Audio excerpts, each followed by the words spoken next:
ভরা মৌসুমে বাজারে 16 টাকা কেজি দরে আলু বিক্রি হচ্ছে, আর ক্ষেত থেকে পাইকাররা কিনছেন 15 টাকা কেজি দরে। লাভ হওয়া নিয়ে দুশ্চিন্তায় আলু চাষিরা। যশোরের ঝিকরগাছায় মাঠ জুড়ে আলুর ক্ষেত। 3 মাসের পরিচর্যা শেষে চলছে আলু তোলার কর্মযজ্ঞ।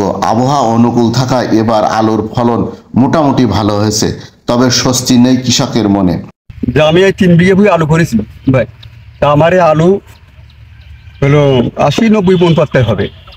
কিন্তু বাড়ির থেকে যদি আলু না আসে, ভারত, চীন, নেপাল এর কাছে আলু যদি না আসে, তাহলে আমাদের একটা চালানটা বাঁচতে পারে, তাহলে আমাদের বহুত টাকা লস। এখন যদি আলু বিক্রি করি তাহলে 15 টাকা বেচতে হবে, এর বেশি বেচতে পারবো না।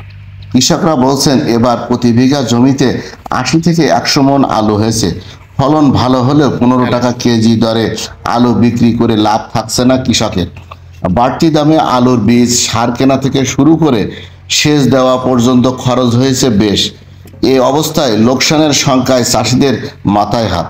আলুর দাম কম থাকার কারণে ন্যায্য ভাড়া আমরাও পাচ্ছি না। আলুর ন্যায্য দাম থাকলে আমরাও ভালো ন্যায্য ভাড়া পাতাম। আমার খরচ হয়েছিল 3.5 বিঘায় প্রায় 2 লাখ টাকা।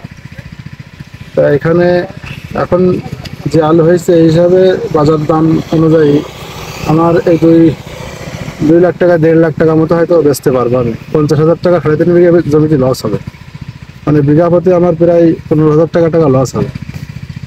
তো আলুর দাম এই কম থাকাতেই আমরা এই ক্ষতিগ্রস্তটা হচ্ছে চাষি। আমরা সার কীটনাশকের দাম যে হারে, সেই হারে আমাদের পণ্যের দাম পাচ্ছি না।